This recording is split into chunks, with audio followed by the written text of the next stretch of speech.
చేసిన వ్యాఖ్యలను AP BJP జాతీయ కౌన్సిల్ సభ్యుడు విష్ణువర్ధన్ రెడ్డి ఖండించారు. ఏపీ వాసులను ఉద్దేశించి వెంటనే జూబ్లీహిల్స్ వదిలి వెళ్లిపోవాలని చేసిన వ్యాఖ్యలు 5 కోట్ల ఆంధ్ర ప్రజలను అవమానించేలా ఉన్నాయని మండిపడ్డారు. ప్రజల మధ్య ప్రాంతీయ విద్వేషాలను రెచ్చగొట్టేలా మాట్లాడిన ఎమ్మెల్యేపై సుమోటోగా కేసు నమోదు చేయాలని డిమాండ్ చేశారు. దేశంలో ఎక్కడైనా నివసించే హక్కు ప్రతి పౌరుడికి రాజ్యాంగం కల్పించిందని పేర్కొన్నారు. రాజకీయ స్వార్థం కోసం 2 రాష్ట్రాల ప్రజల మధ్య విభేదాలు సృష్టించడం తగదన్నారు. కాంగ్రెస్ పార్టీకి ఓట్లేసిన పాపానికి ఈ రకమైనటువంటి పరిస్థితి సృష్టిస్తారా?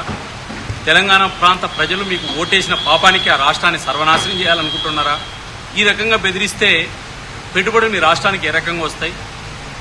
తెలంగాణ రాష్ట్రంలో ఈ రకమైనగా మీ ఎమ్మెల్యేలు విచ్చలవిడిగా రెచ్చిపోయి మాట్లాడుతుంటే చర్యలు తీసుకోరా?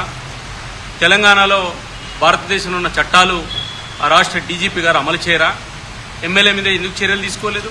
తక్షణ డీజీపీ గారు కేసులు రిజిస్టర్ చేయాలని భారతీయ జనతా పార్టీ డిమాండ్ చేస్తుంది. ఈ రకమైన వ్యాఖ్యలతోటి మీరు మాట్లాడిన వ్యాఖ్యలతో తెలంగాణ ప్రజల అవమానపరచడమే కాకుండా 5 కోట్ల మంది ఆంధ్రులను అవమానించారు. చక్కగా అభివృద్ధి చెందుతున్న తెలుగు రాష్ట్రాల మధ్య చిచ్చు పెట్టడానికి ప్రయత్నం చేస్తున్నారు. అంబేద్కర్ కోనసీమ